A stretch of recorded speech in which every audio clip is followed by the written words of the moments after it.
Hinablot niya ang kwelyo ng lalaki at sumigaw. Ang walang utak na to. Nawalan ka na ba ng bait? Gusto mo bang mamatay? Tuturuan kita ng leksyon. Sumunod ka sa akin. Habang naglalakad, patuloy siyang nagsasalita. Pagkatapos, bumaling siya kay Net at nagbabala. Ang lalaking yan, laruan ko siya. Kapag ginalaw mo siya, sisiguraduhin kong papatayin kita. Nagitngit sa galit si Net, ngunit wala siyang nagawa kundi magtiis. Pagdating nila sa hagdan, nakasandal si Zephyr sa pader. Nakaupo naman si Muria sa baitang at sinabi sa kanya. Hindi mo pwedeng basta atakihin ang kahit sino, naiintindihan mo ba? Delikado ang lalaking iyon. Tumigil siya saglit at tumawa. Kinikilabutan pa rin ako, sabi niya. Ipinagpatuloy niya ang pagpapaliwanag kay Zephyr. Dahil isa siyang first-rate appraiser, siguradong napakalakas niya. At saka, walang nakakaalam sa estilo ng pakikipaglaban niya. Dahil lahat ng nakakita sa kanya na lumaban, patay na. Tumayo siya at sinigawan si Zephyr. Nakakainis ka. Alam mo ba na kapag sumusugod ka sa mga ganitong klaseng sitwasyon, pinapahirapan mo ako. Kapag gumawa ka pa ng gulo, lagot ka sa akin. Sa labas, pinapagalitan niya si Zephyr, ngunit sa loob-loob niya, iniisip niya. Ikaw ang gintong itlog ng aking gansa, kaya alagaan mo ang sarili mo ng mabuti. Pagkatapos magalit, bumuntong hininga siya. Itinaas niya ang kanyang kamay at hinawakan ang sugat sa mukha ni Zephyr. At saka, mag-ingat ka, sabi niya. Sa labas ng templo, hindi kita mapoprotektahan. Itinaboy ni Zephyr ang kanyang kamay. Nagkumusta lang ako, sabi niya. Kung talagang may balak siyang manakit, kahit ikaw hindi mo siya mapipigilan. Sa tingin ko, ang pagpapakita niya ay senyales na malapit na silang matapos. Kailangan ko ring magmadali. Nagmamadali siyang umalis. Saan ka pupunta? Tanong ng babae. Sa research lab, sagot ni Zephyr. At saka, gusto kong humingi ng pabor. Kinuyom ng babae ang kanyang kamay. Ano na naman kaya ito, iniisip niya. Sa kabilang banda, nag-iisip si Net habang naglalakad. Ito pala ang kapangyarihan ng slave seal. Nakakainis. Naalala niya ang nangyari nang gusto siyang tatakan ng slave seal ng Patriarch. Nagpunta siya sa Patriarch at tinanong. Ano nang ibig sabihin nito? Gagawin mo akong alipin ng Temple of Light. Gusto mong ilagay sa akin ang maruming slave seal na yan? Alam mo kung gaano ko sila kinamumuhian. Bakit? Nagitngit sa galit si Net, kaya hindi niya napansin ang hitsura ng Patriarch. Dalawa sa atin, nagpanggap na pari at nakapasok sa templo, pero nabisto at pinatay, putol ng Patriarch. Nagulat si Net sa narinig niya. Paano nangyari yon? Pinahigpit na nila ang seguridad, paliwanag ng Patriarch. Ang mga kapatid na naroon, ginagawa ang lahat para hindi mahuli. Hindi na natin pwedeng gamitin ang paraang ito. Pagkatapos gumuhit ng isang linya, nagpatuloy ang Patriarch. Gayunpaman, may isa pang paraan para makapagpasok tayo ng tao. Hindi maghihinala ang mga Apostle of Light sa mga taong may tatak na. Basta may seal ka, wala silang gagawin. Kailangan nating samantalahin iyon. Kinuha niya ang panulat sa kanyang likuran at sinabi. Magpapatatak ka at papasok ka sa Temple of Light. Nakawin mo ang mga nakukuha nilang premyo sa mga dungsyon. Sa isip ni Net, ito ang misyon na ako lang ang makakagawa. Hindi alam ng mga Apostle of Light na nahanap na natin ang paraan para mapawalang bisa ang slave seal. Ngunit hindi pa ngayon. Maghintay tayo ng tamang panahon.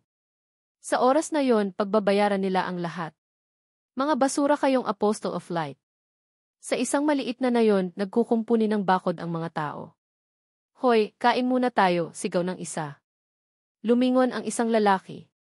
Oras na ba ng kainan, tanong niya. Nagpahinga at kumain ang mga nagtatrabaho. Kailangan nating gawin to buwan-buwan. Bakit kaya nasisira ang bakod lagi, sabi ng isa. Wala tayong choice. Hindi kayang bayaran ng maliit na nayon natin ang proteksyon ng templo, kaya kailangan nating magtayo ng ganitong bakod, sagot ng isa. Tumayo ang isa at tumingin sa malayo. Kapag nakasalubong natin ang mga halimaw, babatukan ko sila, bigla niyang sigaw. Hoy, mga kaibigan! Mukhang may mga galing sa templo. Nagulat ang mga tao. Ano? Sa sandaling iyon, isang lalaking blonde ang buhok na may tatak sa noo ang dumating. Lumapit ang isang taga-nayon at binati siya. Ano nang nagdala sa'yo sa aming hamak na nayon? Sa halip na sumagot, nagtanong siya. Ilan ang tao sa nayon na to? Ano, sagot ng lalaking bumati sa kanya. Siguro mga 50. Hindi masama, sabi ng lalaki. Pagkatapos, hinipan niya ang isang pulang bagay. Nang hinipan niya ito, naglabas siya ng isang malakas na enerhiya na kulay lila. Inatake ng enerhiyang ito ang mga taga-nayon. Wala silang nagawa para labanan ito. Napuno ng dugo at karahasan ang nayon. Naalala ng lalaki ang sandali nang talunin siya ni Zephyr. Nagitngit siya sa galit. Pagbabayaran niya ang kahihiyang ginawa niya sa akin. Tumawa siya ng malakas na may nakakatakot na ekspresyon. Sa laboratorio ng templo, kung saan ginagawa ang mga lason at kagamitan, naroon si Zephyr. Pumili siya ng ilang uri ng lason. Baas-anim herbs. Bark of peony. Molds growing on corpse fluids. Gray centipede. Kung pakukuluan ko ang mga yan sa laso ng Spider Queen. Iniisip niya. Ginawa niya ang nasa isip niya. Inilagay niya ang lahat ng sangkap sa isang bote at pinakuluan. Pagkatapos pakuluan, tiningnan niya ang kanyang gawa. Tapos na, iniisip niya. Zephyr's 72 Ultimate Poisons, #61 Dragon. Sa isang kwarto, nakaupo si Muria sa kama, hawak ang isang papel. Pinapanood niya si Zephyr na naghahasa ng kutsilyo. Naalala niya ang pag-uusap nila ni Zephyr. Mamamatay ako kapag ginulo ako ni Net at ng iba pang examiners. Tulungan mo ako, sabi niya. Ha, nagulat siya. Bago pa siya makatapos magsalita, pinutol na siya ni Zephyr. Protektahan mo ako kapag nasa loob ako ng templo. Hindi ka ba malulugi kapag namatay ako? Pagkatapos alalahanin ang pag-uusap na iyon, naisip niya na tama si Zephyr. Dahil tinutulungan ko siya. Tumingin siya sa papel. Ano na klaseng kalokohan to? Sa papel, may guhit ng katawan ng tao na may mga tuldok ng mga acupoints. Sa sandaling iyon, tiningnan ni Zephyr ang isang piraso ng kahoy. Ang kahoy ng akin ay kasing tigas ng metal, iniisip niya. Gumamit siya ng isang atake para basagin ang kahoy. Sa isang malakas na atake, nabasag ang kahoy sa maraming maliliit na piraso. Grabe, naisip ni Muria. Yumuko siya at tinanong, paano mo nabasag yon ng ganun kadali? Inihahanda ni Zephyr ang mga ito sa apoy. Ito ang Eastern Medical Needles. Ginagamit ito para magpagaling ng sakit, sagot niya. Pagkatapos ihaw ang lahat ng karayom sa apoy, isinawsaw niya ang mga ito sa solusyon ng belo at jaguar. Diluted at a ratio of 1 oras 10 minuto 0 for 0 minutes, iniisip niya. Madaling gamitin ang lason. Ang tanging epekto nito ay pumatay nang hindi gumagamit ng lakas.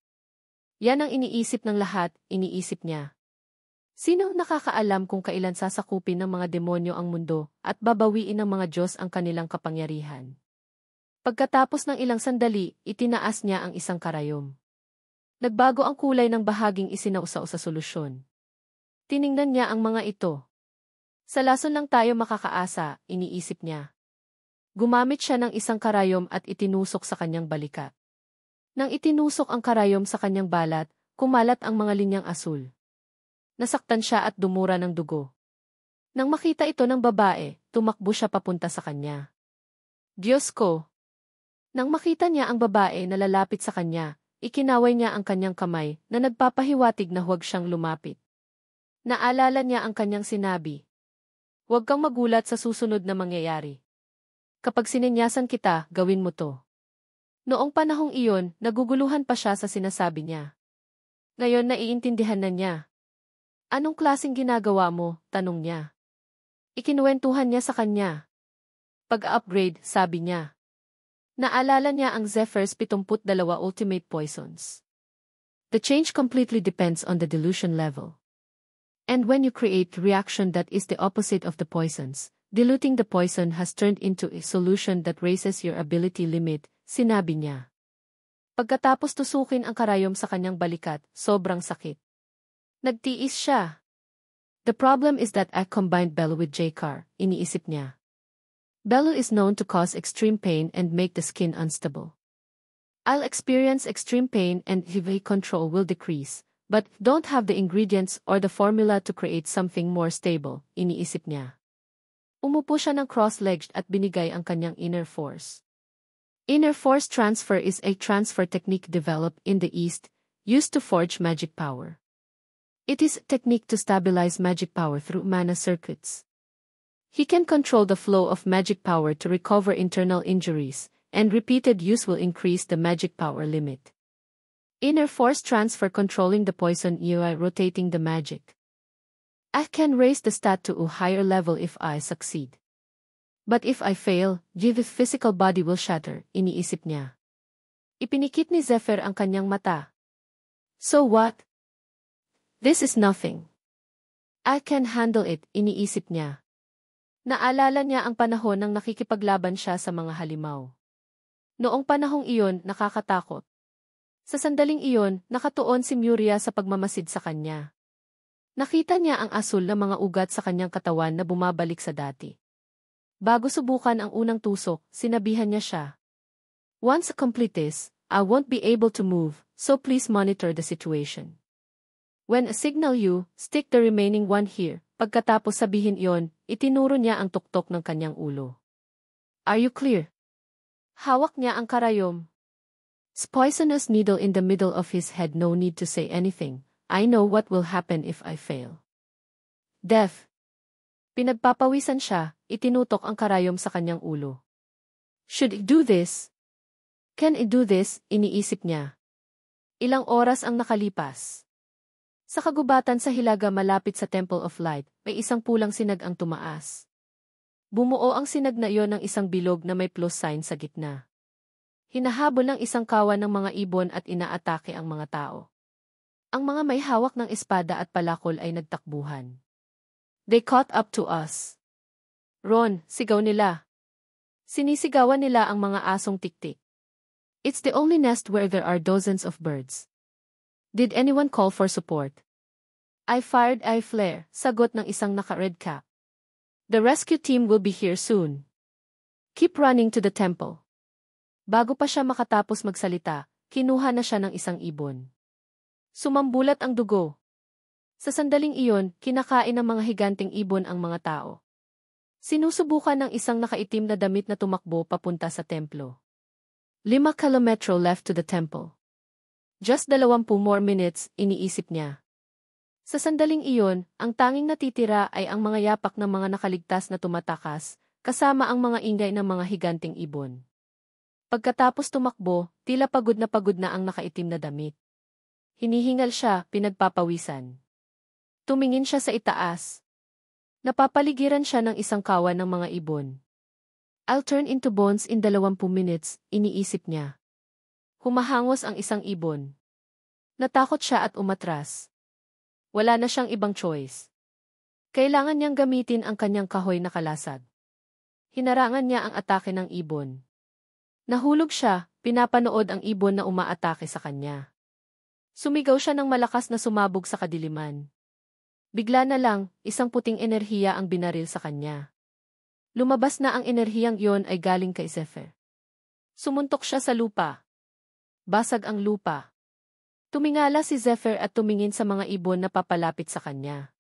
Tumayo siya, nagtipo ng lakas, at naghandang harapin sila.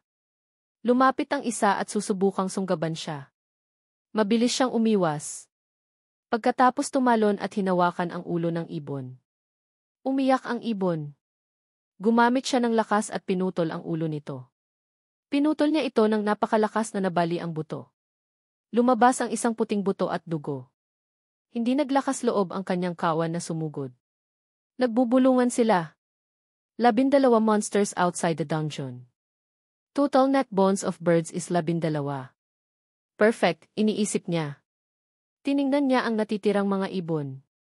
Pagkatapos gumamit ng lakas at binaril sa kanila ang mga sinag ng enerhiya. Inubos niya silang lahat ng walang natitira. Namangha ang lalaki na nakaitim nang makita si Zephyr na lumaban sa mga ibon. Napakahusay niya.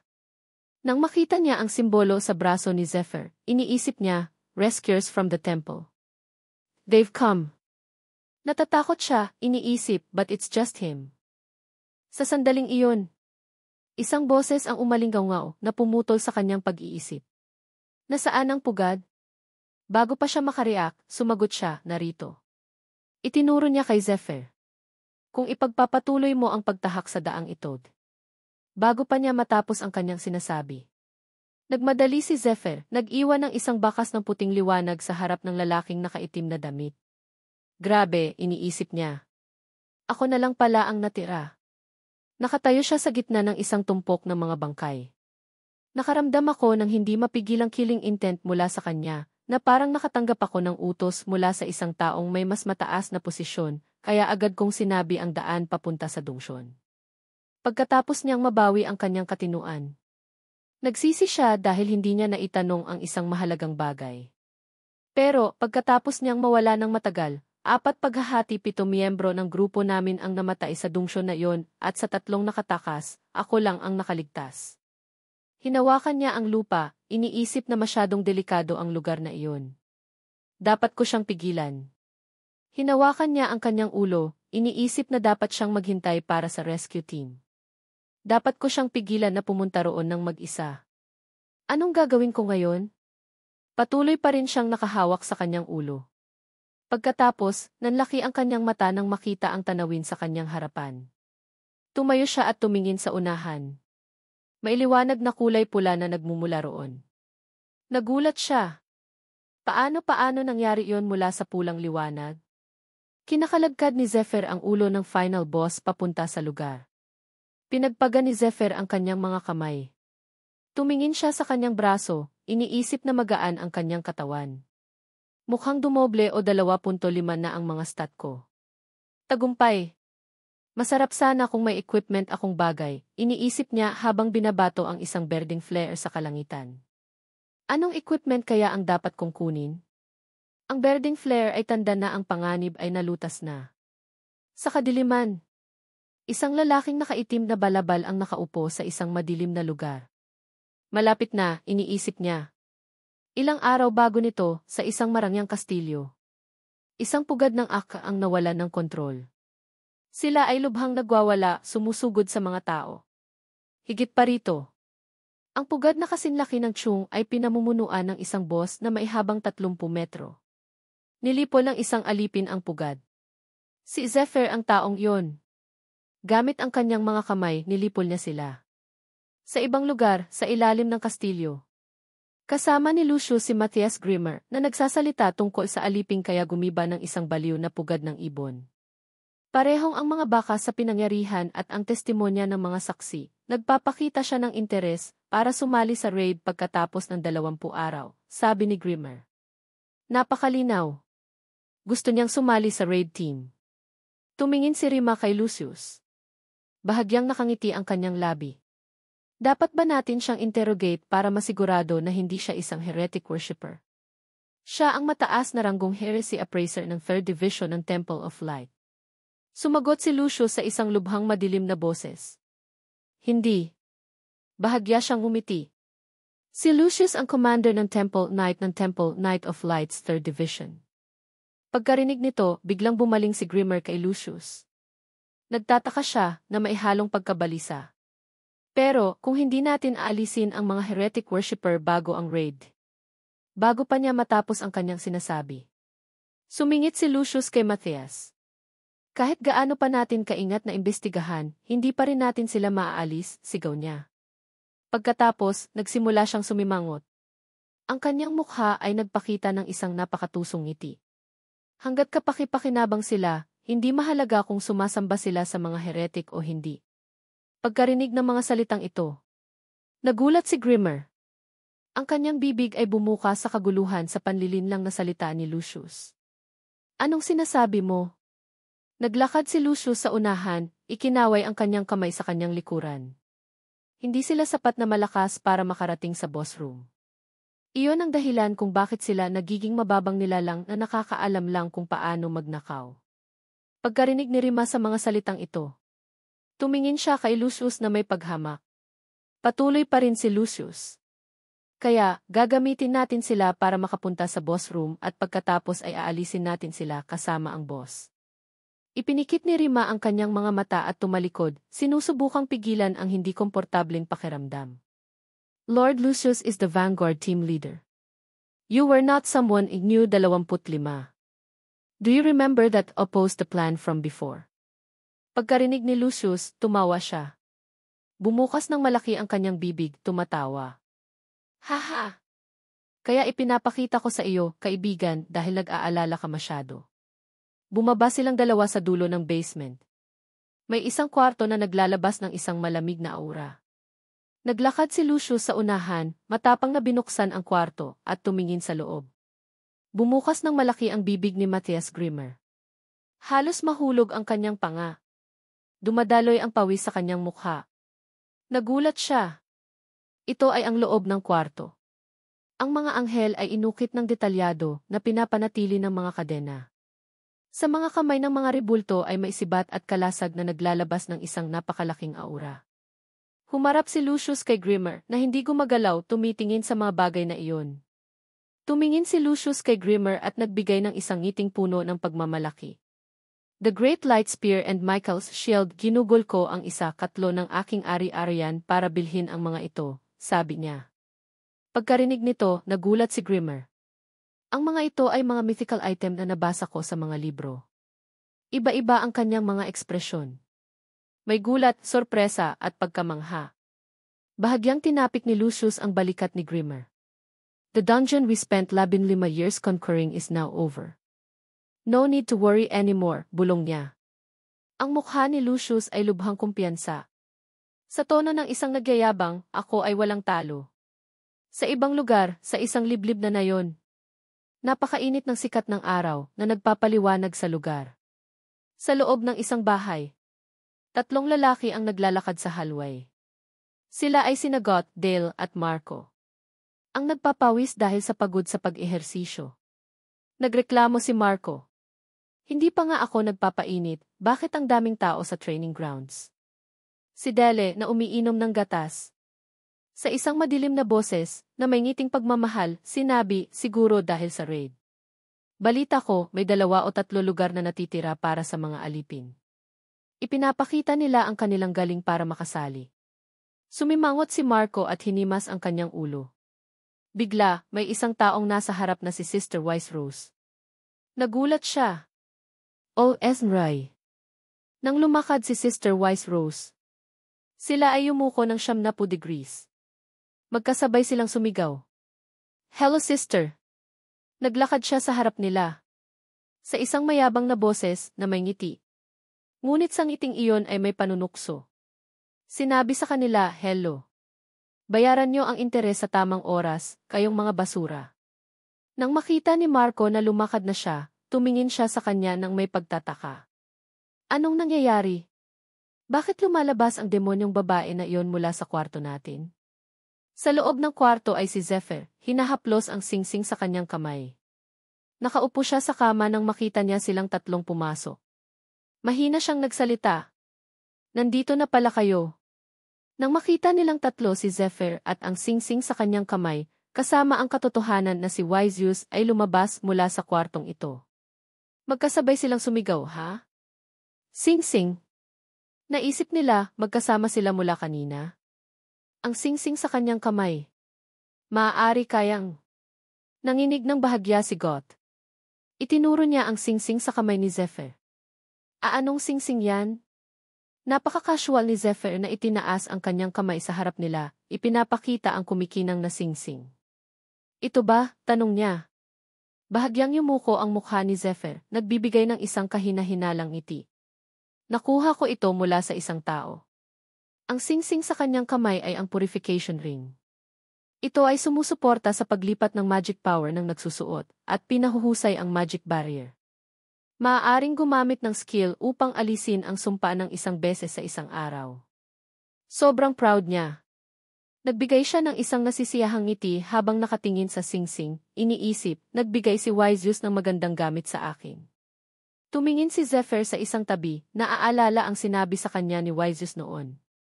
Buong puso siyang nagtaas ng kanyang kamay sa kanyang dibdib, buong pagtitiwala na sinasabi, pagkatapos kong palakasin ang equipment ng muli, magiging okay ang regalong ito. Maaari kong palakasin ang katulad na equipment. Sabihin mo sa akin kung anong gusto mong ipakuha ko sa'yo. Tapos, ngumiti si Zephyr. Inihanda niya ako bago pa ako magtanong. Napakagaling, iniisip niya. Pagkatapos, bahagyang kumunot ang kanyang bibig. Alam niya kung paano gumastos ng pera, iniisip niya. Sa sandaling iyon, naglalakad si Waizu sa hallway ng bahay. Narinig ko mula sa taong nagbibigay sa akin ng impormasyon sa black market about the assassin group, Persephone, seryoso niyang iniisip. Ang mga miyembro ng grupo ay lubhang misteryoso. Sila ay nakasuot ng mahabang damit na kulay itim na nagtatago sa kanilang katawan. Wala kang makikita sa kanilang mukha. Naglalabas sila ng aura na parang ahas. Maliksi at malupit. Gumagamit sila ng lason para itaas ang kanilang mga stat. Sila ay mga maalamat na assassin. Hindi nila nakakalimutan ang target. Sa kanilang kahangahangang martial arts at nakamamatay na lason, mataas ang kanilang hunting skills, katulad ni Zephyr. Naghahanap ng mga halimaw. Ina-upgrade ang katawan gamit ang lason, katulad ni Zephyr. Gumagamit sila ng dosenang mga karayom na pinahira ng lason na tumutusok sa kanilang katawan para palakasin ang laman. Nagsimula ang lahat ng mahulog ako rito, iniisip niya. Iniisip niya ang imahe ni Zephyr na napakagaling, hawak ang dual swords habang nakikipaglaban. Naguguluhan siya. Ang aking respetadong kliyente ay isang assassin ng Persephone. Habang naglalakad sa hallway, iniisip niya. Dahil nabagsak ang raid ng Persephone ilang taon na ang nakalipas, narinig ko na ang mga high-class na noble na dating kliyente nila ay naghahanap ng mga nakaligtas at ng lason na ginamit nila. Ngumiti si Waisius. Ngunit dumadaloy ang malamig na pawis sa kanyang noo. Inaasahan ng mga noble na iyon na makakita ng pera, ang pinakamagandang talento, at ang pinakamahusay na lason. Pagkatapos, nagmamadali siyang kumaliwa, nag-iisip. Walang akong oras para maghanap ng isang magandang transaksyon ng halimaw na katulad nito. Dapat ko siyang gawing eksklusibong kliyente. Magbibigay ako sa iyo ng magandang equipment. Hintayin mo ako. Sa kwarto, napansin ni Zephyr ang isang bagay, iniisip. Mukhang may hindi siya naiintindihan. Hayaan na nga lang. Pagkatapos, biglang naging matalim ang kanyang mga mata. Mas mabuti ng ganito, iniisip niya. Kung magkakalat si White Rose ng chismis tungkol sa akin, hahanapin niya ako. Naalala ni Zephyr ang isang tao. Siya si Fade. Ang kanyang malaking likod, hawak ang isang espada. Bigla siyang tinapik ni Goth sa balikat.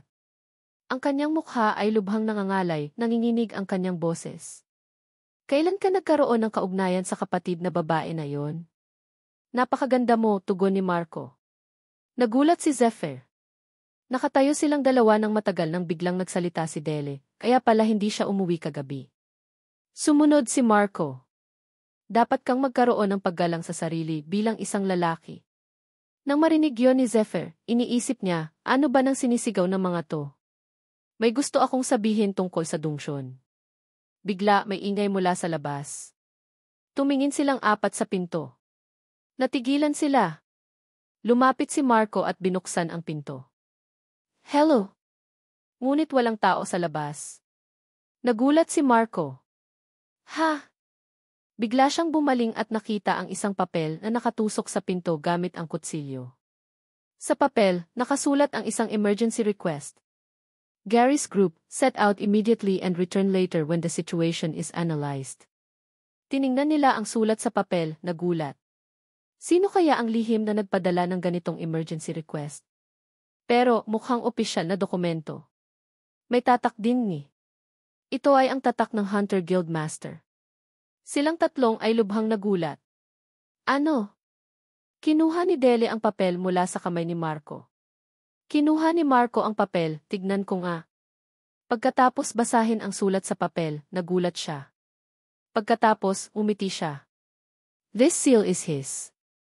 The request was written near net, iniisip niya. Inihanda niya ang paanyayang ito. Pagkatapos, pinunit ni Zephyr ang papel. Sa isang nasisiyahang ngiti, sinabi niya, ako na mismo ang pupunta. Kinabukasan, sa isang kagubatan. Tumatakbo si Zephyr sa bilis ng kidlat. 20 araw na lang bago ang expedition ng Temple of Light. Tumatakbo siya, ngunit hindi man lang siya hinihingal. Ang kanyang mukha ay malamig. Ang Dongshon na kanilang sinasakop ay ang Root Dongshon, The Tomb of the Hyjus Princess, isa sa 8 mysteries ng mundo, ang pagbagsak ng sinaunang media empire. Ito ay isang napakadilim na Dongshon. Ang mga halimaw ay puro mga kalansay na lumalabas mula sa pintuan. Dahil sa kahirapan, 15 beses na itong nasakop. Ngunit walang nakarating sa boss room. Kaya mataas ang pamantayan ng expedition. Ang pagiging nasa ranggo na 5 sa loob ng isang taon, o ang pagiging alipin ng isang pari para makasali, o ang pagpapadala ng isang recommendation letter mula sa alipin na yon. Tumuwa si Zephyr sa isang lambak. Hindi siya huminto, ngunit nagpatuloy sa pagtakbo. Sa isa sa mga kondisyon sa itaas lang makakasali ang grupo. Hindi ko kayang makamit ang rank 5 kung magsisimula akong mag-grind ngayon, iniisip niya. Pagkatapos tumalon siya ng malakas. Kaya sa pagkakataong ito, gagamitin ko si Net. Pagkatapos, tumalon siya sa kabaligtaran na bundok. Si Net ay personal na alipin ni Heresy Appraiser Macias. Kung lulukuhin ko siya at kukunin ang recommendation letter niya, makakasali ako sa expedition team, iniisip niya. Net ang taong tumanggap ng misyon, hindi maaaring mabigo at saka inaatake ako. Ang taong may kaparehong martial arts sa akin. Sumeryoso ang mukha ni Zephyr. Sinusubukan niya ba ako? Iniisip ba niya na ako ay isang kaalyado na pinadala ng kanyang Panginoon? Bigla, may nakita siyang broom. O isang kriminal na nagnakaw ng lihim na martial arts ng sekta. Kung gusto niya akong dalhin, humampas si Zephyr ng malakas sa lupa. Basag ang lupa sa ilalim ng kanyang paa. Tumayo si Zephyr. Tinatakpan ng usok ang kanyang katawan. Ngunit napakalinaw ng kanyang enerhiya. Gaano kaya ako kalakas, iniisip niya. Sumeryoso si Zephyr at tumingin diretso sa unahan. Sa kanyang harapan ay isang taong natatakpan din ng usok. Nagsalita ang taong iyon, dumating ka na pala. Nagsalita siya sa isang mayabang na boses. Pagkarinig nito, nanlaki ang mata ni Zephyr. Ang boses na yan, iniisip niya. Nag-iisa ka lang, tanong ni Sahako. Pagkarinig nito, nagulat si Zephyr. Sahako. Bakit siya nandito, iniisip niya. Ang tagal ko nang hindi nakikita ang basurang to, nag-isip siya. Bahagyang nangunot ang kanyang mata, malamig na tumingin sa kanya. Umuwi ka na sa bahay at magpasuso. Ayokong makipaglaro sa'yo. Pagkarinig niyon, tumawa si Sahako ng malakas na sinasabing tumakbo ka sa isip ko sa loob ng 1-0 araw. Pagkatapos, tumingin si Sahako kay Zephyr. Dahil lang sa sakit sa sugat na ginawa mo sa akin. Hindi ako makatulog ng mapayapa. Sa isang nag-aalalang ekspresyon, hindi nagsalita si Zephyr. Tinitignan niya lang kung anong gagawin ni Sahako. Pagkatapos, hawak ni Sahako ang isang espada sa isang kamay. Sa kabilang kamay, hawak niya ang isang bilog at pinaikot. Tumawa siya. Tingnan mo ang bagong atake ko. Maghanda kang mamatay. Bigla, lumitaw ang mata ni Zephyr sa harap ni Sahako. Nagulat siya, nanlaki ang kanyang mata at hindi makapagsalita. Sa sandaling iyon, mabilis na lumapit si Zephyr kay Sahako at sumuntok ng malakas. Narinig niya ang isang ungol. Ngayon, si Sahako ay sinuntok ni Zephyr. Bumagsak siya, nakadapa sa lupa. Malakas na sinabi ni Zephyr, gago. Sa sandaling ito, iniisip ni Zephyr na si Net ay isang perfectionist. Ang gagong si Sahako, hindi niya ako na-scout, naisip niya. Mahigpit na kinuyom ni Zephyr ang kanyang kamay. Sigurado akong may ibang binabalak siya, iniisip niya. Habang si Sahako ay nakadapa sa lupa. Tumaas ang boses ni Zephyr, huwag ka nang tumingin pa. Lumabas ka na. Natatakot ka ba? Sa sandaling iyon, sa pagitan ng mga bundok, lumitaw ang usok. Sa usok na ito, narinig ang isang malakas na halakhak. Bigla, may isang taong nakaupo sa likod ni Zephyr na tumawa ng malakas, nag-iisip siya. Isang kulay lilang bagay na parang pugita, na may maraming galamay ang tumawa ng malakas. Humahalaklak ng malakas, hawak sa isang kamay ang isang bagay. Narinig ang isang sumpaan. Hoy, gago! Lumabas na muli si Sahako na may galit na ekspresyon na sinasabing, ginugulo mo na ako. Nagsimulang gumalaw ang mga kulay lilang galamay. Agad itong nagbago. Agad itong naging mahaba at mataas. na may maraming mata at bibig na may mga serrated na ngipin. Ipinakita ng mata ni Zephyr ang isang nagulat na ekspresyon. Siya si Sahako, iniisip niya. Sa sandaling iyon, si Sahako, sa galit na ekspresyon ay sumigaw. Papatayin kita ng dahan-dahan at masakit. Pupunitin kita. Sa sandaling iyon, si Sahako ay sumakay sa halimaw. Sumigaw siya, lunukin mo siya, Shoggoth. Nagulat si Zephyr, nakatayo na parang natigilan. Zephyr! Zephyr! Zephyr! Zephyr! Zephyr! Zephyr! Zephyr! Zephyr! Zephyr! Zephyr! Zephyr!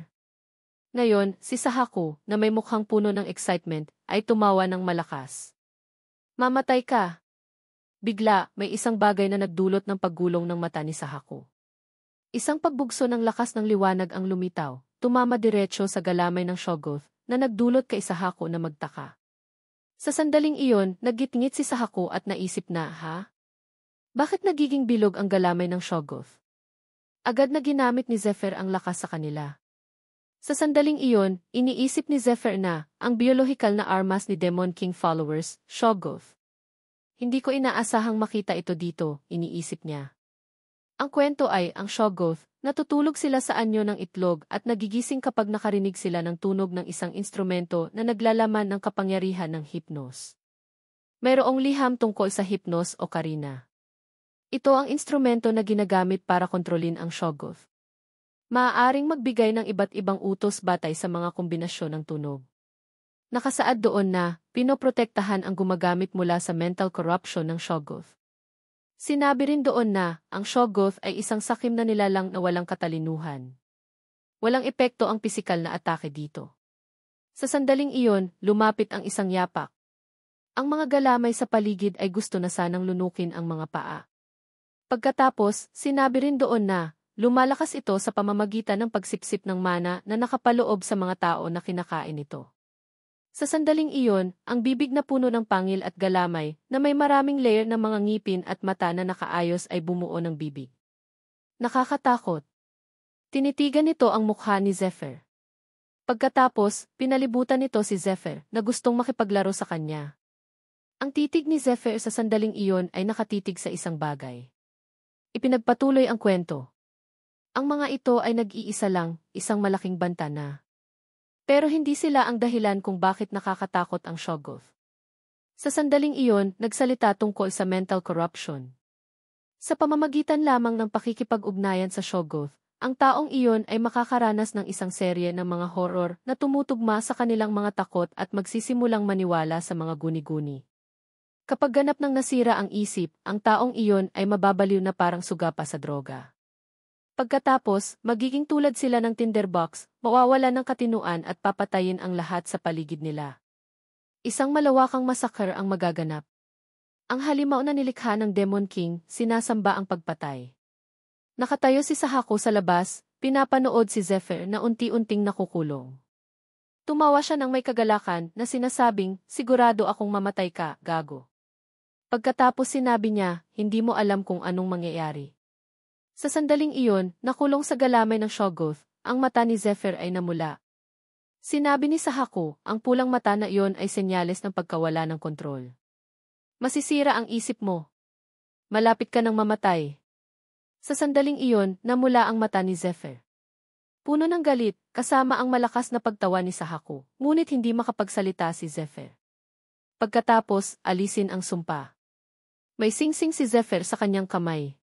Nakatayo siya na parang isang mandirigma. Sa sandaling iyon, ang tungkol sa purification ring, sinusuportahan ang paglipat ng magic power ng gumagamit at pinahuhusay ang magic shield. Maaaring gumamit ng skill upang alisin ang sumpa ng isa sa isang araw. Ngayon, nakatayo si Zephyr sa gitna ng galamay ng Shoggoth. Patuloy pa rin ito sa pag-ikot na gustong lunukin si Zephyr. Sa labas, walang masabi si Sahako. Sa sandaling iyon, hinawakan ng isang malaking kamay ang liig ni Sahako, na nagdulot sa kanya na hindi makapagsalita at umungol lang. Habang pinipiga ang liig ni Sahako ng mahigpit, si Zephyr ay may galit na ekspresyon. Noong nakaraan, iniisip ko lang ang tungkol sa pagtiyak sa buhay ko at sa mga taong nasa paligid ko. Ano ang mangyayari kung magsimulang magkaisa ang natitirang sangkatauhan? Biglang nanginginig ang boses. Kung ni. Pagkatapos, lumabas ang imahe ng isang lalaki. Pagkatapos, lumabas ang imahe ng isang babae. Sinabi ni Zephyr, ang taong mahal ko, nakatayo sa harap ng isang libingan na may koronang nakalagay sa harapan. Nagtataka si Zephyr kung mabubuhay pa ba siya ng matagal. Pagkarinig kay Zephyr, natakot si Sahako. Ano ba nang sinasabi nito, iniisip niya. Pagkatapos, si Zephyr, na may determinadong ekspresyon, ay sinabi, kaya sa pagkakataong ito. Nagpatuloy si Zephyr. Iniligtas ko ang mga taong kaya kong iligtas at binigyan ko ng pagkakataon ang mga gustong magkaroon ng kapangyarihan, ngunit mukhang hindi ka kasama sa alinman sa mga iyon. Pagkatapos, ang kamay ni Zephyr. Muling piniga ang liig ni Sahako. Sa isang tumataas na boses, sinabi, ilang tao ang pinakain mo sa halimaw. Siguro nasa 100 pataas. Sa sandaling iyon, gumulong pa itaas ang liwanag ni Zephyr, na mukhang nakakatakot. Ilang tao ang namatay dahil gusto mo ang iyong sakit sa isip. Sa iyong paggalang sa sarili at pagmamataas. Pagkatapos, sumigaw si Zephyr sa galit. Basura kang hayop ka. Pagkatapos, muling idiniin ni Zephyr ang malaking kamay kay Sahako, na sinasabing, hindi ka nararapat mabuhay. Agad na pinakawalan ni Zephyr ang kanyang mahigpit na kamao. Kaagad, tinamaan ni Zephyr si Sahako. Sa isang malakas na suntok na naging dahilan para dumura siya ng dugo. Sa sandaling iyon, nagsuka si Sahako ng isang tumpok ng dugo. Agad, muling sumuntok si Zephyr. Masakit na suntok,